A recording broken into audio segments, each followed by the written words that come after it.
Today we are going to be working on shading. So for shading, it is the concept of using your pencil or your color pencil or your crayon to establish value. And value are the lights and darks in an artwork. So to do it with our color pencil, what we do is basically manage the pressure that we apply to the paper with our color pencil. So to get a dark value, you would press down hard. Do you see how that's coming out really dark? And then I am going to gradually keep on going the same distance in the same swoop of my hand, and I am going to apply less pressure. So now I'm doing like a medium pressure. Then I'm going to continue doing lighter and lighter pressure until I'm making it to where it's barely touching the paper and getting as light as I can get it to fading into the paper. This is what's called a value scale. So a value scale is as dark as you can get to as light as you can get. So ultimately, black would be the darkest value, white would be the lightest value. But with our current mahogany, it would be as dark as we can get mahogany to fading of the white of the paper.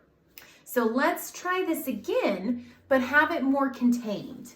So what I'm going to do is draw a long rectangle. It's about 2 inches by 6 inches if you wanted to do it with me. And what I'm going to do is pick a color pencil, and I am going to do a value scale of as dark as I can make this color pencil to the light of the paper. My goal is to make it to where it gradually changes without smearing with my finger, making it to where it is strictly with just the pressure of my pencil, and it makes it to where it just flows while also staying in the rectangle. So I like to start real dark and establish where I'm starting, and then I kind of jump to a medium pressure and continue that medium pressure about 3/4 down. So you see I've gone real dark and then I've gone about medium pressure. Then I'm going to flip my sketchbook or my paper, and I'm going to go in the opposite direction. Other art teachers may tell you different and always stay in the same direction. I like to go multiple directions because I feel like the colors weave together. So you see now I have it to where I have a nice defined edge of that rectangle. And I'm going to continue now to my medium pressure and go over everything I just did. Then I'm going to do my medium pressure and jump. And you see I'm not going too intense too quickly because I want to build. This is going to be all about the layers. This time I'm going to do a little bit lighter, and I'm going to stop and turn my page and start all the way back here and press down as hard as I can, keeping within the space. And then I am going, and you can see I'm going back and forth, but you can also see I'm kind of going in little ovals. So it kind of depends on what you feel most comfortable with. And I'm holding it just as I write, not up here, all the way up to the part where the color is. Start at top. And I'm going to build on the layers by gradually doing a lot of hard pressure and then fading it out. So hard pressure, fading it to medium pressure, and then fading it out. And I'm just going to do that a lot of times.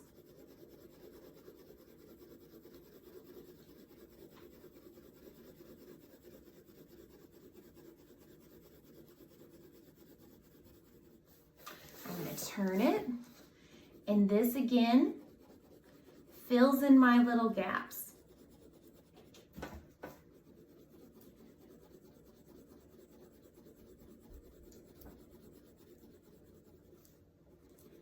And you can see I'm even going over where I have light areas, and I'm just pressing down really light Oh, Toby's making a guest appearance. Hey, buddy.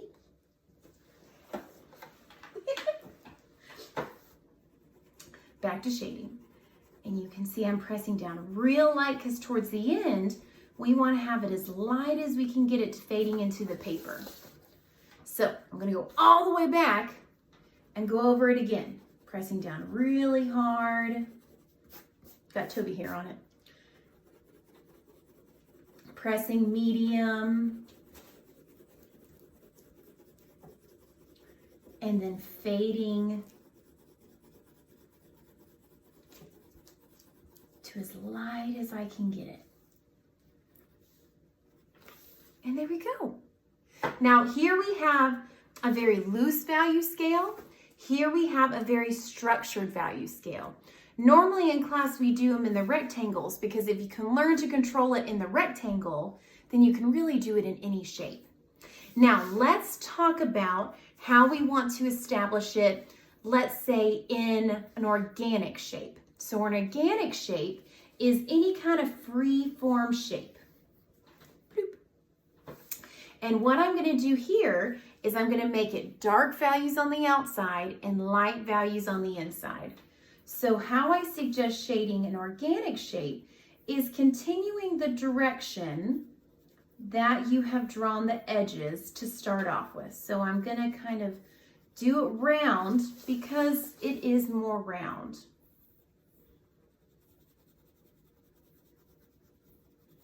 And you can see I'm not pressing down really hard. I'm pressing down and starting with a medium pressure because it's real easy to layer and add. It's really hard and kind of impossible to take away without using an eraser. Now, things like blending with your finger and using an eraser are okay. But in my class, I ask that you challenge yourself to learn to control the utensil you're using. So whether it's a color pencil or a number 2 pencil or different graphite pencil, it is starting to control how the pressure of your hand and establish those values.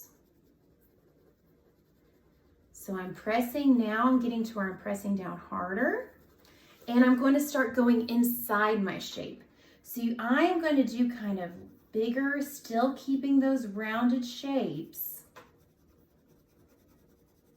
And in a way, I'm even kind of going, now I'm going side to side because I've established the outside. And I'm going to do a medium light value. And we will smooth this out by going in opposite directions. And then in the very middle, a very light value. You see, I'm barely touching the paper. A lot of control. So even though now we can see we have lots of different values, we can really smooth it out. So what I mean by smoothing out is getting rid of these kind of bumps where it looks like it's a step going from one value to another. It also just makes it to where it looks more realistic if things flow together naturally like a shadow. So things like going in opposite directions, applying different pressures in different areas help to establish that.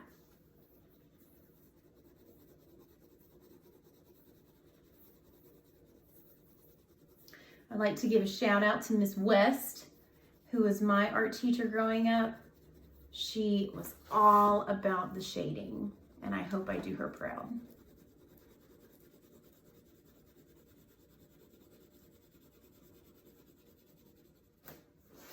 And feel free to rotate your paper.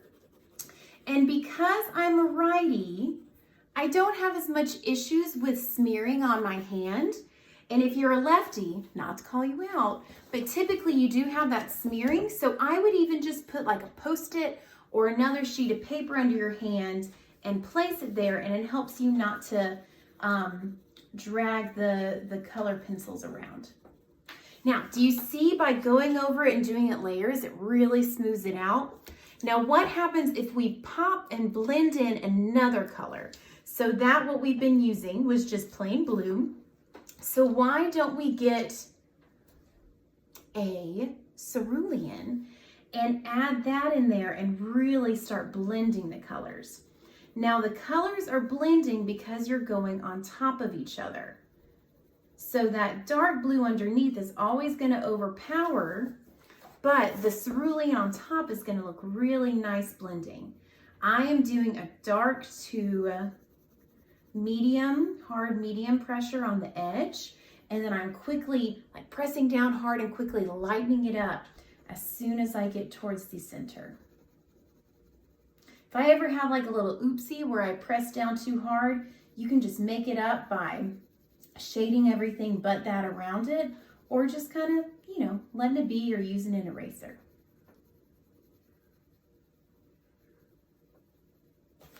Beautiful. Now the last thing we're going to talk about is kind of the sunset feeling. So with the sunset, what you have is two colors, typically one on top and one on the bottom, and they're blending together. So I'm going to teach you a very simple way to do that, and then we can get more advanced from there. But we are going to just start with some traditional, beautiful sunset colors of golden, yellow, and orange. Now, sunsets kind of go either way of dark colors on top or on bottom, but I'm going to start with orange on top. So imagine that this is my paper, and what I'm going to do is I'm going to press down medium to hard and establish that that orange is in the sky, and then you can see I'm holding it a little further back because we have a bigger area, but still not totally far, so I have control. So I'm about in the middle, pressing down hard to medium, and then I'm lightening up my pressure and making it to where it gets lighter. Now, once I get to the point to where it's light, about here on the value scale, I'm going to do, which is just what I call it, it's a Miss Stellerism, but it's kind of zebra shading. So leaving these gaps and kind of loosely shading and leaving it open paper. So, and you can see I put down my pencil, and I always like to start at the top to establish that dark value. And then here you can see I'm going to start loosening and doing zebra shading and fade to the paper. Can you see that? Then I'm going to start down here with my yellow, and we're going to meet up. So here I'm going to start with my dark, my hard medium pressure, and I'm going to lighten my pressure. And you can see that in the areas where I did those zebras, those zebra stripes, the other color is going to go in between, and your eye is going to visually blend it together. So I'm only doing, it's just a bright color, but I'm only doing a very light value and shading pressure, and it's barely even touching once I hit the orange.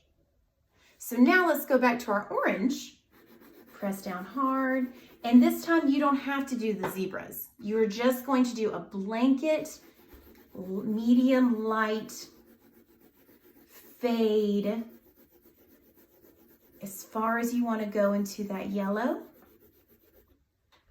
And then you're going to do your yellow and fade into your orange. Now you can see now I'm starting to get where I hold my pencil out further, and this is because I'm barely even touching the paper. I just want to fill in any gaps with as light as possible to where we don't have a gappy sky. Instead, we have this beautiful transition of that orange to that yellow.